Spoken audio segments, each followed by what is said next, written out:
Keresimesi Eluagogo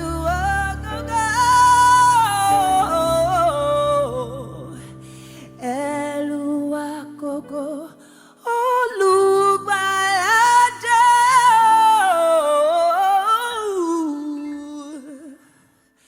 Eluagogo.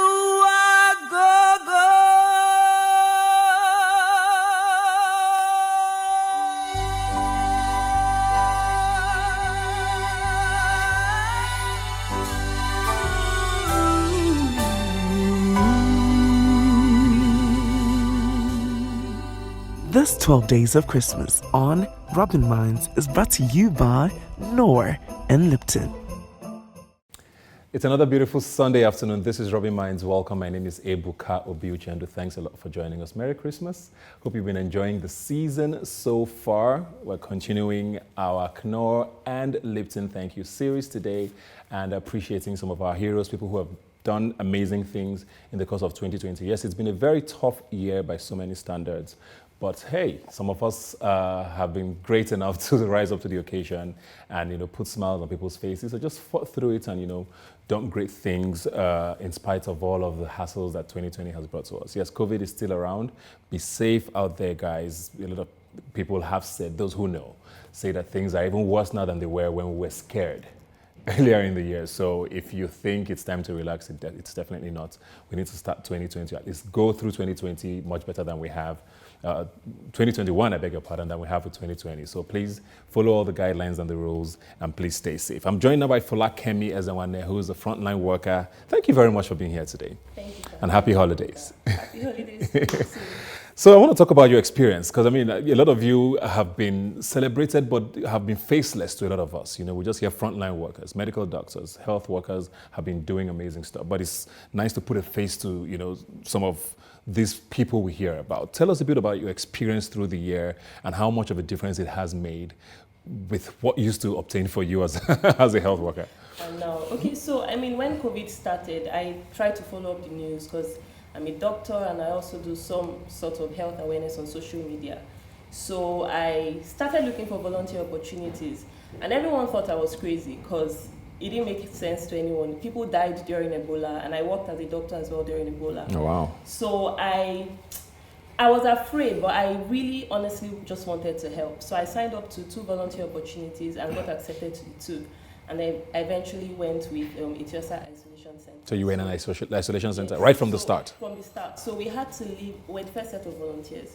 So I pretty much had to leave my family, my husband, my 3 little children. Wow. They were not even 3 then because I have a set of twins and another little baby. And I went into the isolation center. And I remember the day I packed my bags, I had this thought that, this is the last time I was going to see my children? But then I just had faith, and I went along with it. And we're extensively trained. It wasn't that we're just, thrown into, yeah. So we're trained extensively. And the more training, I realized that the more training I got, the more unafraid I became because, fear kind of thrives in the absence of knowledge. So for me, it was just about, going in and just offering the help that I could. And it was a mix of, it was rewarding. It was a rewarding service because we were there for about 4 months.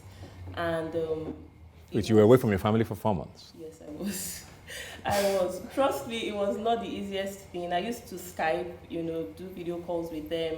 And I remember my children would tell me, Mommy, I want to come to your house. I'm like, no, I'm working, you're home. Don't come here. Don't come here, you can't come here. But I think the rewarding part was seeing people turn negative and go back home to their families. And of course, there were down moments where we lost some patients. Yeah. There were times where we had breakdowns. There were people that were sick, but eventually, at the end of the 4 months, thankfully, all the volunteers got better, or rather, all the volunteers eventually got home and had to, eventually got reunited with their families. So I'm sorry, my mind is blown by the fact that you just packed your bags and decided to go do this. Very well done. I'm going to come back to you, but we're joined now by Grace Saba in Niger State from Initiative for Transformative Change and Development, who also did amazing work through the year. Grace, how are you doing?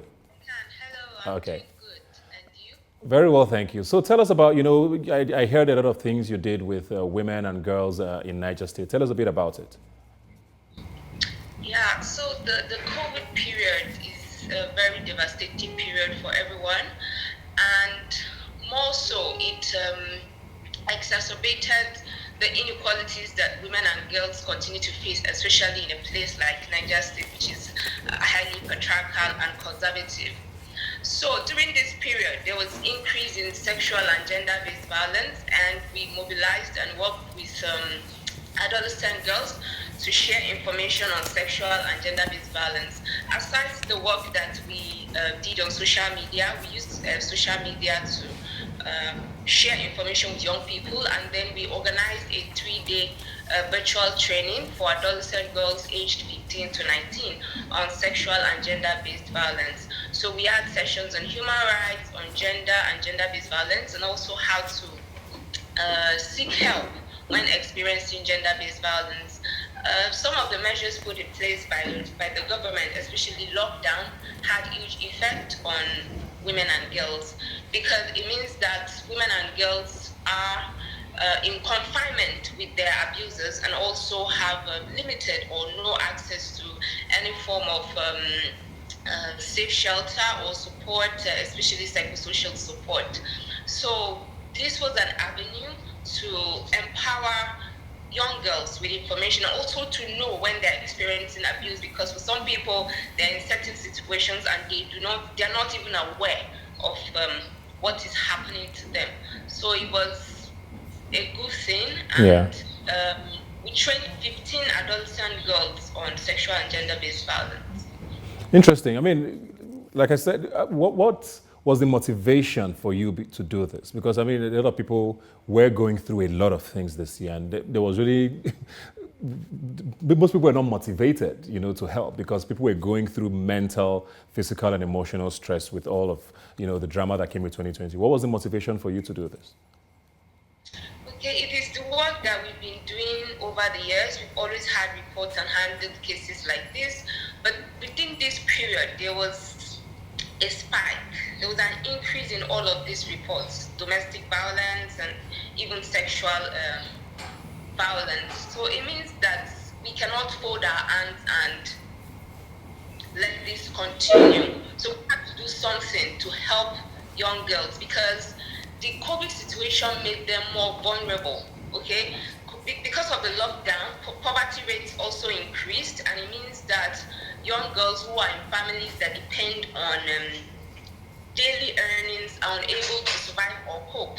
And this led to young girls engaging in transactional sex, to be able to cater for their needs and also their menstrual hygiene needs. So it was important to do this training to empower girls. We also had radio shows, to talk about this, and also talk to parents also to talk to their children, because sometimes there's a huge gap in parent-child communication, and that is why when adolescent girls are going through this type of situation, experiencing any form of violence, they are not able to talk to anyone because they are afraid that they will be blamed and shamed and all of that. So it was also an opportunity for us to talk to parents via radio shows during the COVID period, and also to young people to seek for help when experiencing violence. Well, I want to talk about the year in general.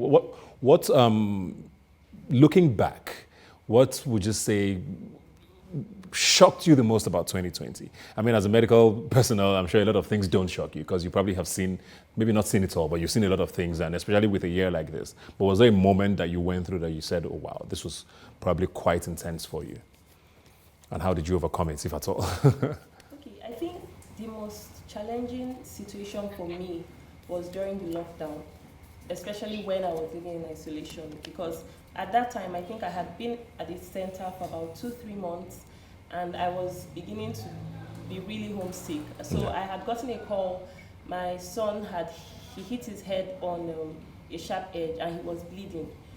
So at that point, I was asking myself, Kemi, you're here. Your family needs you. Trying to save lives, and then if something happens to your son. But of course, at that point, because at every point, I eventually went home before the 4 months period was over, but I had to do a test. So at that time, I really couldn't just up and leave. So I really pretty much just talked them through the steps, everything they needed to take until they went to the hospital. And then even getting access to hospitals.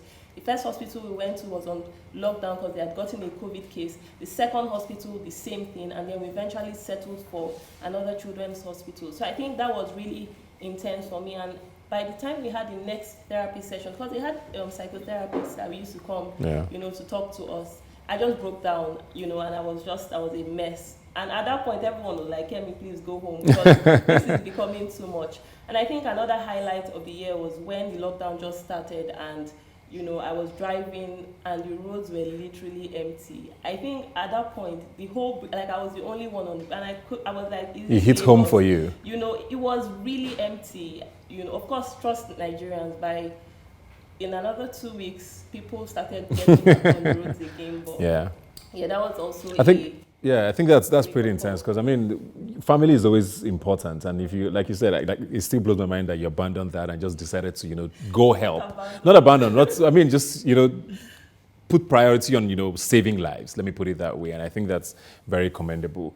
Grace, I want to talk to you about we tend to focus a lot on these big cities, the Lagos, Abuja, Port Harcourt, and all of that. But here you are in Niger State doing amazing things. Do you find that the lack of attention, for example, to maybe some of these areas and some of the causes that you pursue makes things difficult for you, and how do you work around that? Okay, yeah, I understand. We do not have enough visibility as people in places like Lagos and Abuja. I remember when Desmond first contacted me, I had to tell him that I'm in Niger State and I'm not in Lagos, and there is no channels television in Niger State. So we try to do as much as we can, and we utilize social media to create more visibility for our work. So social media is really an important tool that has helped us to create visibility. So we share our work via social media, but of course we are not yet there, but we are working towards getting all the attention that we need, and for the amazing work that we are doing to be out there, so that we can also get more support from individuals. Yeah, I was going to ask that, talking about support now, considering the fact of the lack of visibility and the kind of year it was, where most people could not even help. Do you get support from individuals, organizations? Does government come in any way to help? Yes, we get most of our support from individuals and also from international donors. Like during the COVID, for the training that we did, one of our program officers got a grant from Peace Fest, and it was the funding that was used to organize the training for adolescent girls on sexual and gender-based violence. Okay. But at this time, funding is dwindling, and we don't get as much support that we need. Well, I think that's actually the case for a lot of organizations across Nigeria. For Lakemi, going forward, COVID is still here with us, but the attitude towards it has completely changed from what it was in March, when you said you were driving on the streets and there was nobody and there was fear, almost palpable fear around. Looking at things now, as a health worker, a frontline worker, is there a difference in attitude even from you to how you treat people or deal with the situation, and what should Nigerians be doing in the coming weeks and months? So I think a lot of people have had COVID. Yeah, so they've demystified it pretty much. Like COVID, But what I always tell people is sometimes think beyond yourself, because you may come in contact with somebody who is old, who is hypertensive, diabetic, or an asthmatic patient, whose immunity may not be as strong as yours to withstand the infection, and the person may die. I've lost patients even just last week, to COVID. And sometimes I wondered, where did this old woman get it? Do you get? Or where did this old man who is here fighting for his life on a ventilator, where did he get it? So the truth is, a lot of people just need to continue to, I know, Nigerians, we just want to boil hot water, drink ginger, garlic, the full and move on. But the truth is, the non-pharmaceutical methods, wearing of face masks, social distancing, washing your hands, hand sanitizers, those are still the proven methods of preventing, because these are respiratory droplets. They move, people talk, and droplets are exchanged. So please, Nigerians, Ebuka, tell them they need to continue to employ these methods, because that is the only way, at least until the vaccine is available to everyone. How's the vaccine looking? Is it coming? You know? People are already, my colleagues in the UK are already. In Nigeria, you are talking with one? I don't know, I can't say. But hopefully by next year, 2021, hopefully I believe that we'll get to that point where everyone will have access to the vaccine. Well, thank you very much for all you've done this year. Amazing. You definitely are a hero for what you've done, at least for me and for Knorr and Lipton, and of course to Grace for everything that you've been doing. Thank you very much to all our heroes. Now, we did ask you on social media and of course on the streets what you guys thought about 2020 and who your heroes have been this year. Let's take a look.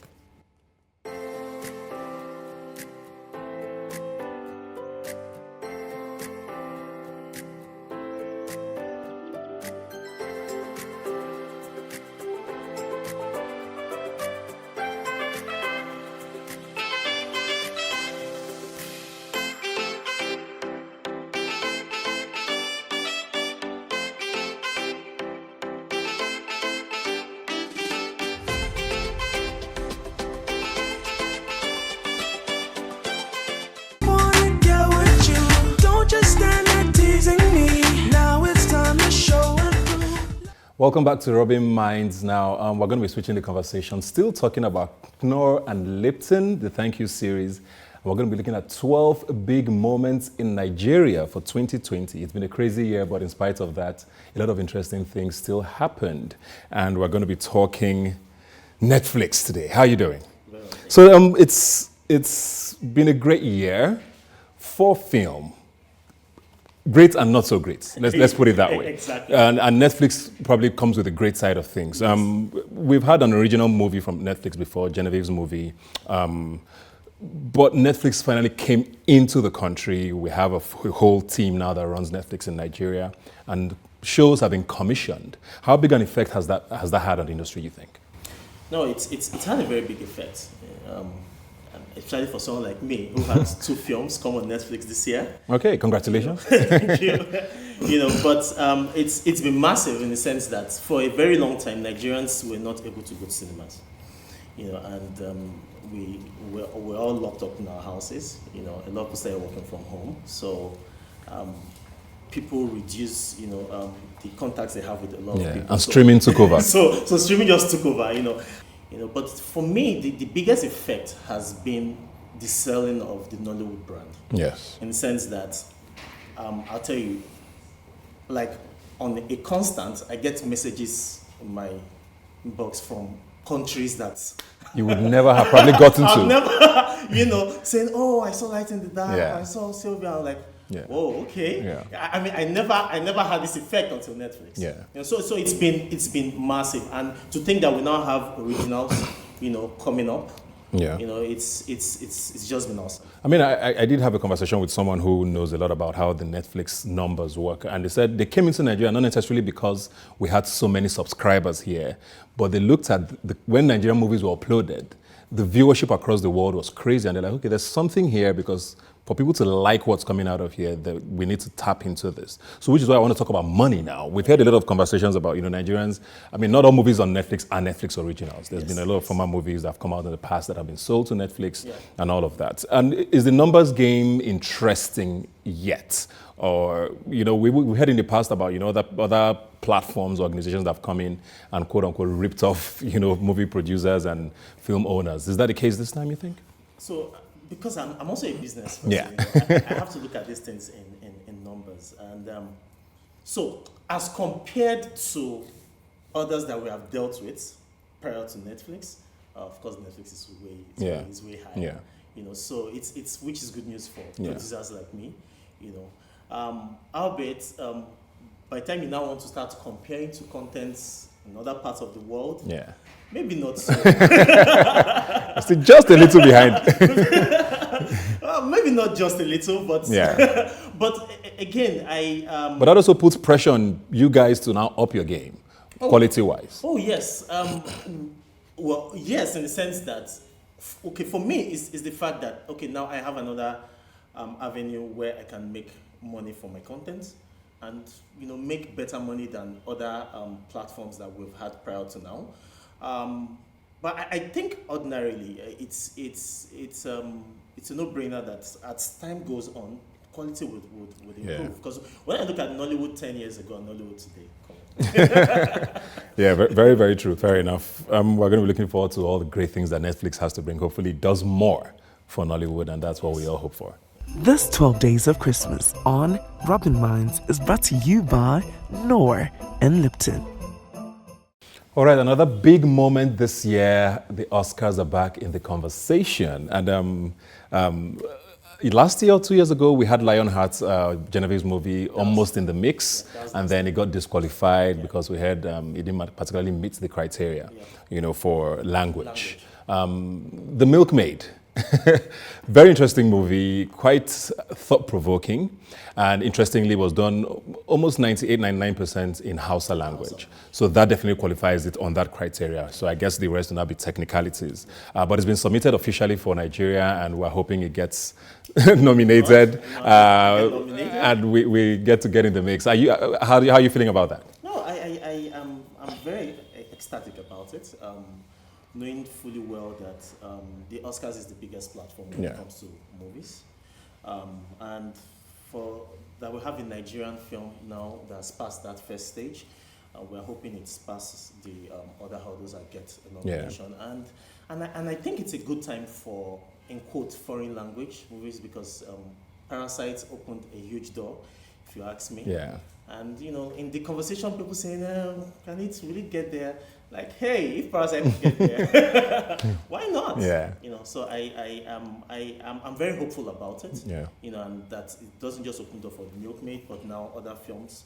Now people will be able to. Well, if it gets to that point, now people will be able to, put more searchlight on Nollywood. Yeah. And what I want to talk about is, talking about opening doors. Why don't we tend to do a lot of movies here in local languages? I know we have the Yoruba movie industry, there's Igbo, there's Kannywood, there's all of that, but I'm talking, the sort of quality we like to see, or the Netflixes, for example. We tend to do our movies here and we like to do it in English. Is this going to start shifting things, you think, maybe? Well, maybe, but if I were to speak to, so why is it that we mainly do it in English? It's the reach. As a producer, you're catering to a market. As a producer, you're looking at, okay, so if I do it in English, how many people will I reach? If I do it in house, how many people will I reach? And if you have an opportunity to reach more, but we also Parasite. Yeah. So now, I think because when Lionheart was disqualified, in speaking to a lot of my colleagues, I know a lot of people started looking at it that like I actually have a movie I'm working towards, and it's going to be like 80% Yoruba. Awesome. But for me, that's because it's set in Egba land, and I feel like it doesn't make any sense for me to be making a movie that is set way back and they're speaking English. But we're hearing stories now that Pidgin English could also qualify very soon as a foreign language. Pidgin English is a foreign language. Yeah. There's also that. If you do a movie in Lagos with a regular middle class story, Pidgin English could be the language. I mean, I advocate a lot for local films because we watch a lot of these South African productions as well. Middle class movies, more than half of it is in Zulu, Tswana, Xhosa, or whatever the languages are. So it would be nice to see that happening here.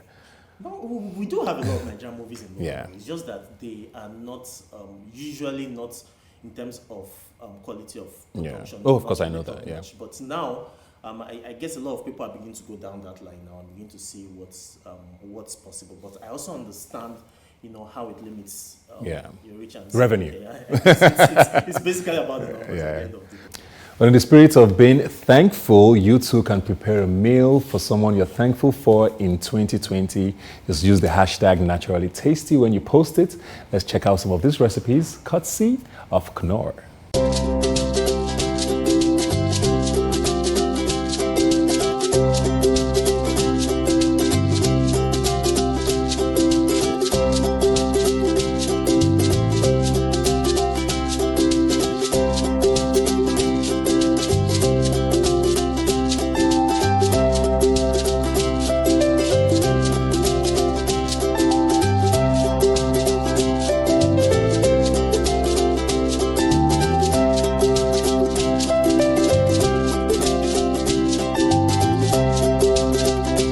Okay, another big moment, probably the biggest moment for me, because I like money. But most importantly, someone said recently that some of the things that work the best in Nigeria are run by young people.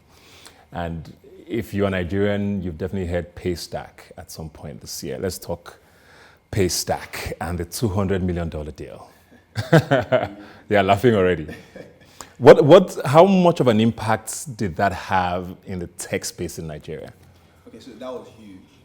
So every time in Nigeria, we have not really experienced internationalism like in payments and in acquisitions. So Paystack was the first major one. Even though InterSwitch had their moment where they raised 200 million for 20% of their, which made them $1 billion company, which is the second after Jumia. Yeah. But Paystack was acquired fully, and which was, I think, was the biggest moment in the Nigerian tech space. Yeah.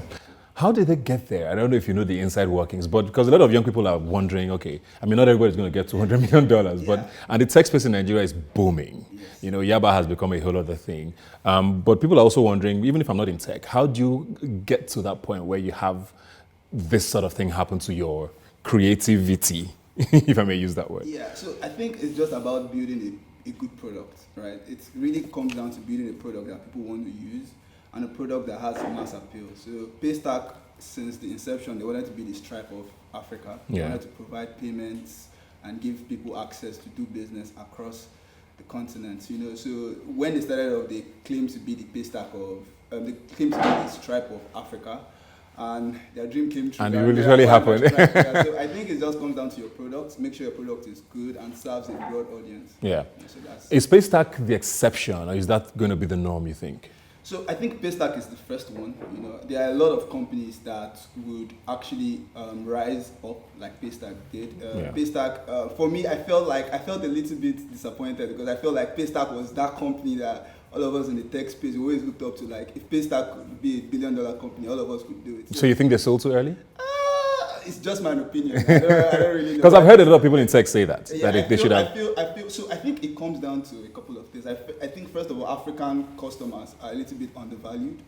I'll give you a typical example. Sendwave is a typical remittance product. So they sold for $500 million compared to Paystack. I think the reason, and when I spoke to a lot of people, a lot of my friends, they were like, the main reason was because Paystack, Sendwave had like international customers. So they had customers in Europe, in America, So that's, I think maybe that was part of the reason why Paystack came in at 200 million. So for us really in the tech space, I think it's time to look to not just Africa, but look at the Middle East, the US, and but Africa has too many needs. Finally, before we go away from the Paystack conversation, what do you think would be the big one in 2021?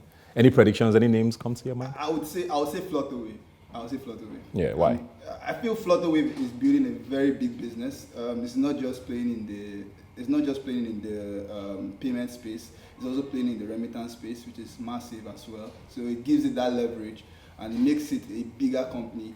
And I feel they have more customers as well. So I feel Flutterwave. We'll see if you're right next year. Thank you very much.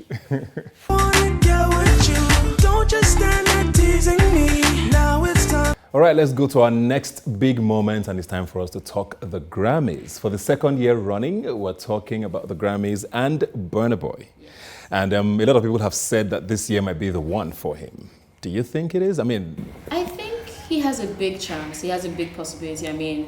Apart from the international press he's gotten, he has also done a lot of collaborations with a lot of fashion brands and a lot of lifestyle brands. So I think he has positioned himself, his music, and basically has positioned himself to win. Yeah. So if he does win, but isn't it? There's a saying, about how the Grammys doesn't really care about PR and pop culture, which is why sometimes you find it's probably the one movie awards where upsets always happen, and people think, because Angelique Kidjo is not there this year, it's his. There's 4 other great people who are there. Exactly. The Grammys sometimes they don't really care about pop culture. It's why Beyonce hasn't won a lot of awards. A lot of people say that's the real reason. Yeah. Because Beyonce is a pop culture icon, and Burna Boy is becoming a huge pop culture icon. Yeah. So the Grammys might care this year.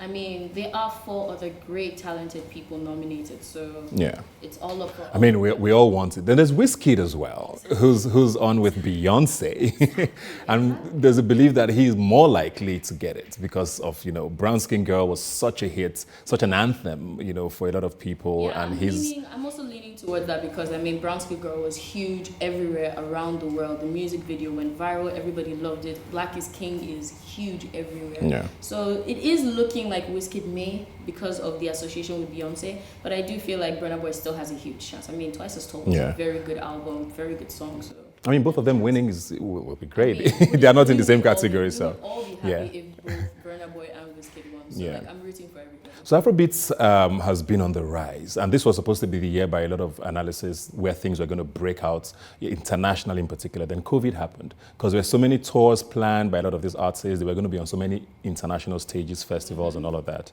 So it looks like it has slowed things down.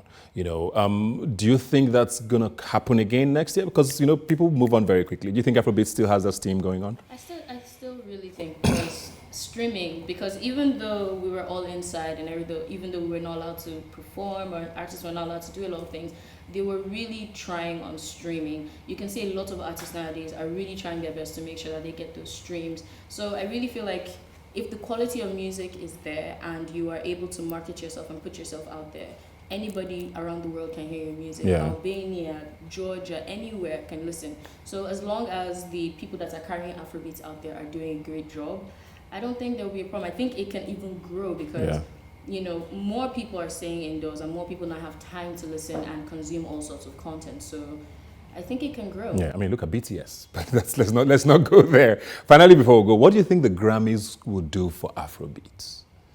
Does it do anything for Afrobeats? I think we focus, especially the music industry, or especially like the industry in general, entertainment, we like to focus on outside validation. And I think that will be the only thing it can really give us because we know we are good. I mean, ask Burna Boy. Burna Boy will tell you that I feel like Burna Boy would say he doesn't need a Grammy to know that he's the best Afrobeat or to claim whatever he wants to claim. So I only think the thing they'll give us is outside validation. Like, okay, that's cool. They have that there. But we have been doing Afrobeats. We've been doing music for quite some time and we've been pushing it on our own without the validation from outside places. So I think it's only validation, but apart from that, we're still doing our thing. Awesome. Thank you very much. You're welcome. Thank you. This 12 Days of Christmas on Rubbin Minds is brought to you by Noor and Lipton. But if you're just joining us, yes, we're talking 2020, but not what you think. We're talking great moments, 12 of them that stood out for us here in Nigeria. And I want to talk about the World Trade Organization and Ngozi Okonjo-Iweala. It has dragged on and on and on. What's the situation of things right now? I think at the moment it was put on hold, especially because, speculations, because of the US elections, the general elections. And we all know the outcome. Now, if the outcome was in the flip side, we will be worried right now about Dr. Ngozi Okonjo-Iweala. But a lot of people are optimistic about her chances. Reason why is people wonder why someone who worked at the World Bank for 25 years in Washington, D.C., who schooled in the Ivy League schools, has run the Nigerian economy. Has run the Nigerian economy 2 terms with 2 presidents. He's still being second guessed with someone who's just a local trade champion in Korea. Both are phenomenal ladies, well qualified, but definitely Dr. Okonjo-Iweala is more qualified. Yeah, the elections have been very confusing for a lot of people because we hear, unlike the United Nations, there's no veto power with the WTO. So why is America so powerful in this? Why are they so important when all the other countries seem to have agreed that she should be the one? It's important because of the current trade war between America and China, right? The world has changed since the WTO was set up. It used to just be about intellectual properties, what you do in your factories, how you treat your workers, and all of these other things. But it has changed because it's becoming a service-oriented world. And when it was set up, it was about globalization. Now, under Trump, America was more nationalistic. So they felt that because Dr. Okonjo-Iweala got the support of China, that she will favor her. And knowing about her track record, she is impartial. She's an inspiration not only to women, but to Nigerians in general, that people who look and speak and act like you can get to positions like that and compete globally. I think we're all very, very, very optimistic there, and we just can't wait. It's taking too long. A lot of us popped the champagne too early, but I guess we'll just wait just a little longer. Wanna get with you. Don't just stand there teasing me. Now it's time to show and prove. Well, we're going to continue our conversation about, big moments, and our next big moment for 2020, still talking financial, and it's the AFDB with our guy there, our former minister again, who moved on there and was going to run for his second term, and then I think America got in the mix again. What happened there? AFDB might be one of the most political institutions. Everything is about politics. It's about interest and vested interest. Reading some of the articles, especially by the foreign press, who pretty much control everything, it was about his image, his well-tailored suits, his ties. He's just a very clean man. He's just a very, well-dressed man, and he's very qualified. And he had a very good first term, based on an agenda he called the high fives, which is what each item on the agenda was about Africa. But the funny thing about AFDB is that the member countries go beyond African member countries. But the good thing was that Nigeria has the strongest vote in the AFDB. The second, the United States. So it was a political play, and a board or a committee was set up. And the outcome was that he was a spotless leader, and he deserved to run it for another 5 years. So which he got now, like you mentioned, with Okonjo as well, the benefits to Nigeria with Akinwumi there as the head of the AFDB. Benefits to Nigeria in the last 5 years. What should we be looking forward to? There were benefits. I think those were some of the concerns because, let's be honest, Africa is largely francophone, and francophone countries are still controlled by the French to an extent. So people said that the Americans were playing out the script of their partners who are the French. Over the past 5 years, Nigeria got a lot of benefits because in the end, interventions have to be funded. And Nigeria got a lot of that. We have high expectations. We expect that since our brother is there, he should funnel all the money. But still, in the next 5 years, it's important which is part of his agenda, to electrify Nigeria, to eradicate poverty, to provide food, to integrate Africa. And recently, President Buhari ratified the AfCFTA, which is Africa Free Trade Agreement. And that is interwoven into, the agenda there. And same thing I said about the trade organization is that we need to prepare to reap out of the opportunities that all of this will bring. And also, we need to provide opportunities for people who would not get to the level of Dr. Adesina, the people who are regular Nigerians, to be able to feed, act, and live in dignity. And I'm sure that this is what those overarching policies are about. On a final note now, what does this say about us? That we have all of these individual shining stars internationally in the financial, space, but our economy seems to be going in the opposite direction. We're in a recession, the inflation is going through the roof, the Naira is becoming, not necessarily very impressive to carry anywhere. What does it seems like an irony for a lot of people. What's that, and what can we do? We need to set up institutions. What you would notice with every Nigerian that thrives outside the country is that when they are dropped into functional, well-governed institutions, they thrive, right? So that's what's wrong. It's our, space. It's not well-oiled. It's not functional. Nepotism and all of these things. It's not by merit. But these guys, remember that you said that they're well-qualified. They got there by merit. But here, the people who drive our institutions usually aren't the best people, aren't the best fit. So what we need to do is to, meritocracy. If you do not merit a position, if you are not qualified, you do not run it. And if we do that, and if our people hold each other, and try to force the best out of each other, we will get there and surpass it. Thank you very much. I think that's very, very well said. Thanks a lot. Cheers. This 12 Days of Christmas on Rubbin Minds is brought to you by Noor and Lipton. Welcome back to the show. Now we're going to be talking 2020 still, but talking a little entertainment. A lot of people have said, that entertainment was the most hit by COVID and the lockdown this year. And it's actually hard to disagree considering the fact that everything concerning concerts, clubbing, around that has pretty much not functioned since March this year. I'm joined now by Brabush. Thanks for being here today. Thank you very much. How have you coped this year? A bit up, a bit down, but I think we're able to find a balance at the point. So how did you find the balance? Because most people I know started doing a lot of content creation online and social media. What was it like for you? Yeah, almost the same thing. I was actually able to sit down and draw out a better plan for content because now we are at home. It's the time to utilize the opportunity. And a lot of things were going on that time. See a lot of live videos, a lot of things to keep ourselves busy and there. So it was good for me, very good. Well, so with comedy as well. I mean, a lot of these comedians also have their shows and all that. That also cannot happen. But a lot of funny things happened this year, in spite of the fact that it was a tough year. And I think the one that's been trending the most now is this bone straight craze. Why is that such a thing? It's not even that expensive. Well, some are, depending on the way you're buying.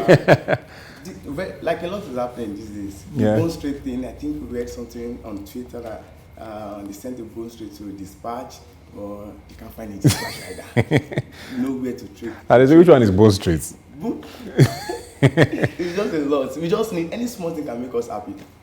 Just to capitalize on it because it's just a lot going on right now. What are some of the things that also caught your attention this year? Like there were funny things because people were just at home and trying to find reasons to laugh. Onions, like good. Onion are good now. You can't even know which one is but I think the onion thing. Yeah. What about with COVID itself now? I know it's not a very funny thing, but did you have any? Because we had a comedian who almost got in trouble. By putting out a story about, having symptoms and all of that. Were there any things that's surrounding COVID that maybe happened with you maybe or someone you knew that was quite interesting? Not really. I was just, so myself and my friend MC Lively, when it started, I was still a bit nothing the soap and I enjoyed with it. But it took it to the other level, so paranoid.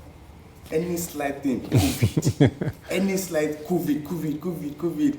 Like it was so crazy, but we still have to find balance. So on a final note now, with the fact that people were locked down a lot this year, with music, for example, we saw that a lot of musicians got more creative, which is why an album has been coming out. Every other day there's a new album from an artist. Was that the same for comedy for you?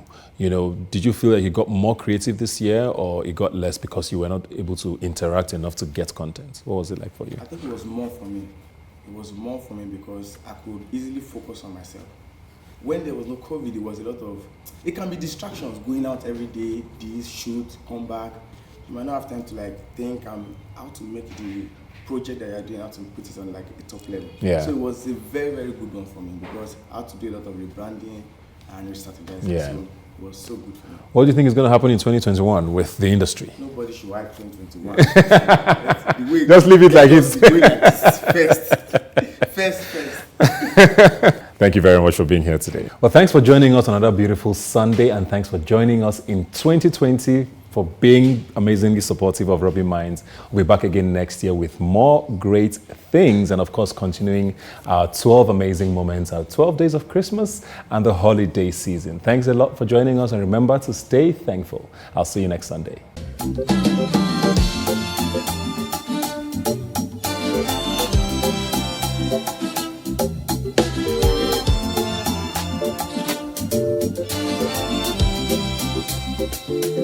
Feliz Navidad,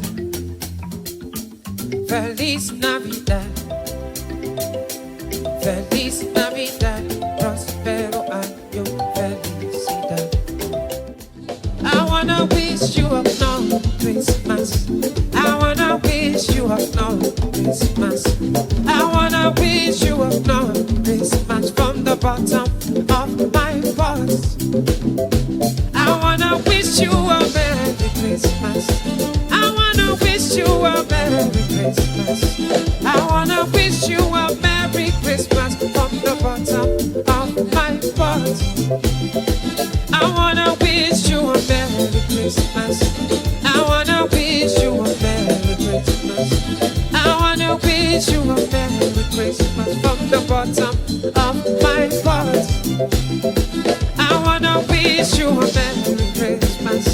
I wanna wish you a Merry Christmas. I wanna wish you a Merry Christmas from the bottom of my heart. Oh yeah, yeah. Oh yeah, yeah. Oh yeah, yeah. Oh yeah, yeah. Oh yeah, yeah. Oh yeah, yeah. Oh yeah, yeah.